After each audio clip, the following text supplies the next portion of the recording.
All right. Well, I'm here with my good friend Nellie Catzen. I feel like you and I have had so many conversations, and of course, I know all of the great work that you do with Committee for Better New Orleans. But I just kind of like to start us off with just to give you some time to let folks know who you are and what all the great stuff that y'all do over there. Sure, thanks. I'm Nellie Catzen. I serve as Executive Director for the Committee for a Better New Orleans. We are a civic engagement organization that's going to turn 60 next year. So we've been around since the throes of the civil rights movement, bringing people together to understand, navigate, and influence the decisions that impact all of us. We focus specifically on city issues, and man, we've been busy this year. So I'm excited to share more about what's on the ballot on November 15th for those folks who haven't voted early. Yeah, for sure. Now, folks who have engaged on my platform, they know your organization. I use screenshots of you all the time. And even in this breakdown that I did earlier in the week, I use the stats and information. So one of the things that I love about Committee for Better New Orleans is that you all have really done a great job of making this really complicated thing, the budget, the numbers and deficits and all of this. You make it really great in plain. So what was the importance? What was the impetus for you to sort of make sure that you focused specifically on these bond measures and wanting to keep folks informed in this? Well, I think it's important, if anything, that we're having to decide on as voters, that we understand what's at stake, what the choices actually mean. And our ballots usually do a pretty bad job of explaining that. There's some resources out there, especially when it comes to state elections, that give really clear, nonpartisan, non-biased information about what yes means, what no means, and what the arguments are for either side. But we don't really see a lot of that in our local civic discourse. And so We do not. That's a space we really try to fill and help make sure that people understand what actually is a bond. And if I'm not a finance expert, how do I weigh this decision that we have responsibility as voters to decide on behalf of the city? So you bring it up, what exactly is a bond? Let's start there, because I think, there are some runoff elections that are happening, but this bond measure is something that is sort of new. And I think a lot of people this is their first time or maybe second time hearing about a bond. And so let's explain first how bonds work. What are they? What are the purpose that they serve? Sure. So I will push back slightly to say that the city uses bonds all the time. So folks who have been voting in Orleans Parish for a long time actually probably have seen this before. We're working to make sure that folks understand it, whether they've seen it before or not. So a bond. This is a way for a city or a parish to borrow money in order to accomplish big projects. This is a pretty normal way that big stuff is funded. You can think about it like a purchase in your own home. If I wanted to purchase, say, a car or even like a mattress, right? It's a big expense that I can't necessarily fit into my annual budget. So I might finance that, right? I will take out a loan and pay back over time. If it's a house, you're talking like a 30-year timeline. And that's probably a mortgage is probably a better way to think about municipal bonds. The city borrows money up front. The source of that money is investors who are buying this as a safe, pretty reliable investment revenue income for themselves. And the city then pays back that bond over time. Great. So I think, let me say, the first time a lot of folks are hearing about the bond, I'm going to say those folks who don't necessarily typically go to the polls. Sure. I think that really this past election cycle, we saw a lot of really high level engagement from your atypical voter, be it people who have voted before or not. The conversation around this election, I think, was at a height that we have never seen in the city. And I think with that, on the back end of that, we have this budget crisis, right? And we're hearing about the bond that they're trying to get, and the issue with the governor. So we have a few different types of bonds. For us right now, we're dealing with two main types of bonds. Can you just explain those and how they work? Yep. So there's two types of bonds, as you said. There's general obligation bonds. These are the things that I said are kind of like a mortgage. Those are the things that are on our ballot on November 15th. But as you mentioned, we've been seeing bonds in the headlines a lot because there's this 2025 budget year crisis. the city has to end the year 2025, so like in a month and change, right, with a balanced budget. Revenue equals expenses. The type of bond that they're pursuing in order to fill that hole is called a revenue bond. That's a little bit more like a bridge loan or a payday loan where the city is borrowing money up front, but they're going to pay it back on a shorter time period. In this case, the city is looking at a year term for that. That's not on the ballot. That's a separate issue between the city and the state. What's on our ballot is a general obligation bond, a longer term bond that can be used for infrastructure, drainage, and housing, whatever specific cause they put into the ballot. And how are these bonds paid back? Obviously, so there's the tax issue, right? Because I know a lot of people are like, well, if we vote yes on this bond, does this mean our taxes are going to go up? It's a question we see all the time, too. The general obligation bonds are paid back by your property taxes. I say your because everybody who lives on a property in Orleans Parish pays property taxes, whether you are paying them directly as a property owner or whether you are paying them through your landlord as part of your rent. Everybody contributes to property taxes. Already, we are, as part of our property taxes, paying back bonds. Because, as I said, this is a really normal way for the city to front the capital to do big projects that can't fit into a one-year budget. So already, we pay part of our property taxes go to what's called the Board of Liquidation of City Debt. That's at the rate, if you're like a real wonk like me, of 14.5 mils. And what is a mil, really quick? Not million, right? No, it's like give me a sentence or two. I know. It's a funny term that refers to like how many cents per every dollar go to a particular cause. Gotcha. So we're already paying back these bond debts from a long time ago, even. Since we're looking at 30-year terms for the repayment of these bonds, some of those bonds we made back in the 90s, right? As we complete the payments on those, the amount that we need to cover from our property taxes goes down. So what this would do, the bonds on your ballot this November, would fill in the difference. So as some bonds expire, new bond payments replace them, and we're looking at a net even for your taxes. That's good to know. So in this particular election, we have 3 bonds that we're going for, and I want to go in reverse order. Because the one on housing, we'll spend some time there. But as far as, let's start with the drainage, right? And so we are voting on a drainage bond. Now, the question that I have is, don't we already have money that goes to drainage and sewage and all of these things? Like, what is the need for a bond in this instance? My question is, does it look like we've invested enough in this issue? Back to you. But so this is to go into the bond in detail, and I'll cover the kind of where the money already comes from for this. It's a $50 million bond. So by selling this bond, the city would have access to $50 million to spend on drainage and stormwater management. Yes, we do already pay money for these sorts of things. The Sewerage and Water Board, as of this year, is now responsible for our full drainage system. But that really especially speaks to our pipes and pumps, what's known as gray infrastructure. As anyone who's ever set foot on a street in New Orleans when it's raining knows, that's an insufficient amount of drainage, right? We need more places for the water to go. Some neighborhood level projects exist, and even some bigger citywide projects where a lot more water can be stored. Easton Playground in Mid-City is a good example. Underneath of the field of that playground is a huge, basically a tank that stores stormwater and slowly releases it back to the system to keep our system from getting overloaded.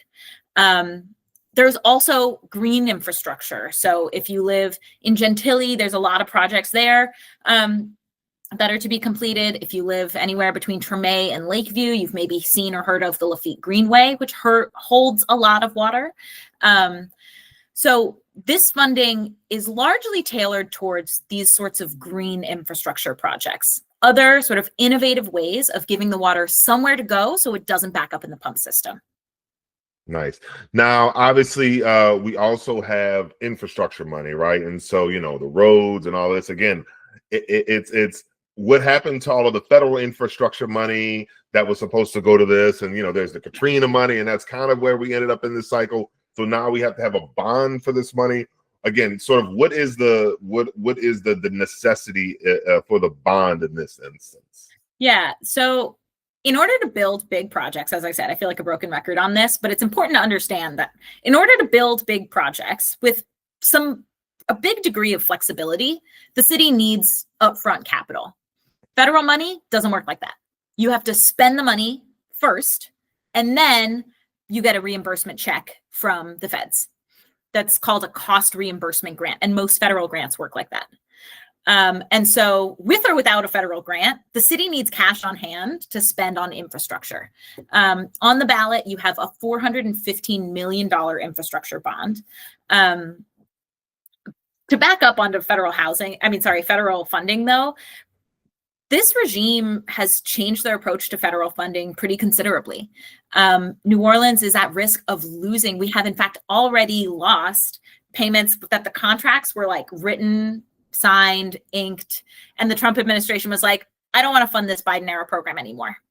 So the city's on the hook. I mean, they've lost, I'm not sure the exact number, but it's in the many millions. It's hundreds of millions, tens of millions. Like, it's a lot of money that the city was promised from the feds, and then the feds were like, never mind, new boss in town.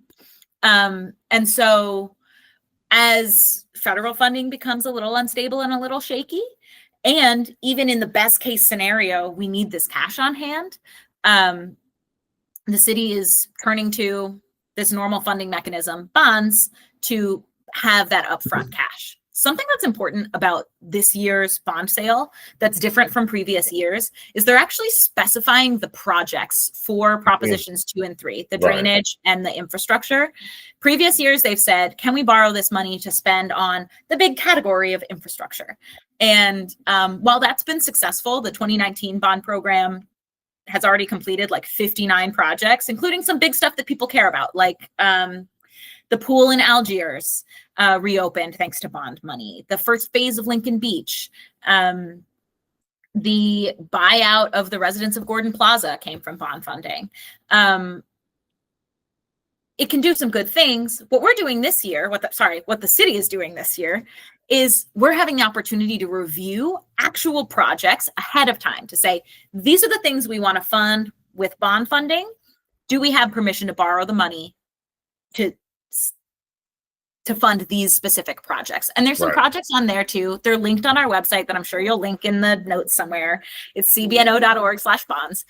But you can see actually the full list of projects by neighborhood, by council district, that they want to use for these infrastructure and drainage bonds. Now we come to housing, right? And so typically when we have this conversation about funding housing, we have two sides, right? We have sort of like the private sector, like the NIMBY and the folks who want nothing to do with funding affordable housing. And on the other side, we have all of the housing advocates. Now it sort of seems as if there's a schism, if you will, within both sides around the specific issue of using general funding money to fund the housing trust, this vote yes that we all did, right? This 2% that goes into the housing trust, or do we use this bond to do it? So can you explain just the mechanisms of that, us being able to get the housing trust and sort of how we got here to this moment of now wanting to have it as a bond? Yeah. So if I can back up a little bit to what the Housing Trust Fund is, because even though we voted for it, folks might not remember. So what we voted for last year is for the city to dedicate the equivalent of 2% of the general fund to housing. And the equivalent of, in that language, is the bit that's gotten a little sticky in this debate. So as you've mentioned, and Verite did some really good coverage of this debate, some housing advocates say it's okay to use bond funding to fulfill that requirement. And others say that dilutes the spirit of the Housing Trust Fund. The intention of the Housing Trust Fund is flexible funding for housing. What the proposition on your ballot says is can the city borrow $45 million to invest in affordable housing, including, I'm pulling up the website here so I read it right, including renovating, acquiring, and or improving affordable housing facilities, and so on. And so it does not specifically reference the Housing Trust Fund in the bond that's on our ballot. That said, the Cantrell administration had said, we want to use this funding to cover the obligation to the Housing Trust Fund. Some folks in city council and in the next administration have pushed back on that, saying, well, maybe it's that, or maybe it's an addition to the Housing Trust Fund. And housing advocates disagree on whether that is reasonable to assume or not. Some folks saying bonds move too slow and we need this flexible funding, and there are aspects of the Housing Trust Fund that can't be covered by bond funding. There's restrictions on bonds that don't satisfy the requirements of the Housing Trust Fund.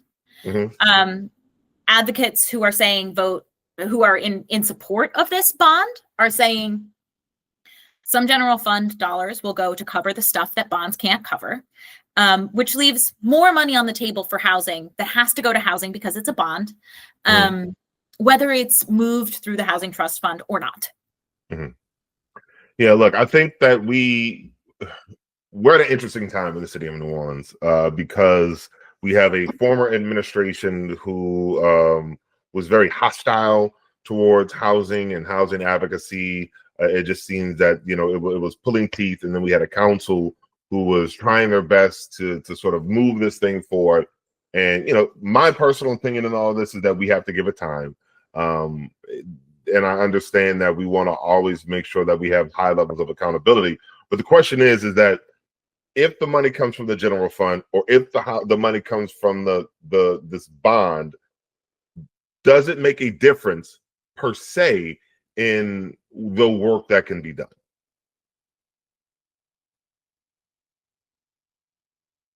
That's a complicated question. Yeah. Or should I say, let me ask you like this. Is it a deal breaker, right? Like, does the vote on this thing either way? Because I think that's the next question, right? Like, on all of these, and let's start with housing, does a vote no negatively impact housing efforts in the city of New Orleans? It's less money. If we vote no, less money will be on the table for affordable housing. If you vote yes, this $45 million will be available. The Housing Trust Fund will be funded either way. That's why we wrote it into the charter. And I have to stress what a big deal that win was for the city of New Orleans. Historically, I mean, looking back many administrations before this current administration, the city didn't invest a lot of their general fund in housing. Most of that funding is HUD funding, which is, again, controlled by today's federal government, which is dicey for the city. So any amount of general fund money, the amount of 2%, which works out to about $12 to $14 million, is a huge deal. That money is going to be funded for housing, period. Either way, whether this bond succeeds or fails. It will either be satisfied with general fund money or other money from somewhere else. But there are aspects of the Housing Trust Fund. This is like flexible funding and administrative funding, right? To pay the people who are actually moving the money to the projects, right? All of the staff involved in that. Right. That can't be covered by bond funding. And so either way, there's going to be some general fund obligation to that. Yeah, look, I think that we are going to see in the city of New Orleans sort of a reworking of relationships because a lot of the relationships that were tied into the former administration are now going to have to build new relationships with the new pieces and parts of the incoming administration. So I think the larger question is voting yes on this, on all of these or whatever it may be, in essence, can and will do good for the city of New Orleans, especially considering we are dealing with this budget crisis, right? And so I feel like a lot of these bond measures on their own are really good, but when you couple them with a budget crisis that we are facing, having extra money on hand, it seems like in the circumstances of these three bonds that having this particular extra money on hand would be a good thing for the city of New Orleans? Voting yes means this money is available for these uses. Voting no means it's not, and we're going to have to fund this sort of thing with other funding. I can say specifically, especially on the infrastructure and drainage pieces, that if those don't pass, it will be felt, really any of these. But if they don't pass, the investment gap of what is needed on our streets in our world compared to what is funded, you'll notice it. About half of this overall bond package is for streets and roads. That's the funding for streets and roads. This city's annual budget has very little for that line item. And so, yeah, a yes vote means yes, we can borrow this money and make that money available to these causes. A no vote means no, don't borrow this money, figure it out. Yeah, well, listen, it seems to me that having more money on hand in the midst of a budget would be a good thing. So thank you so much. And I definitely encourage everybody to check out cbno.org for all of these issues, not just this particular issue, but there's so many issues when it comes to the budget, especially when it comes to the budget and how, if you want to know where the administration is spending the money or where the money, who knows where they spend it, but if you want to know where the budget says it's supposed to be spent, right, you can definitely check out CBNO and all the great work that they do. Nellie, thank you very much. Thanks for having me.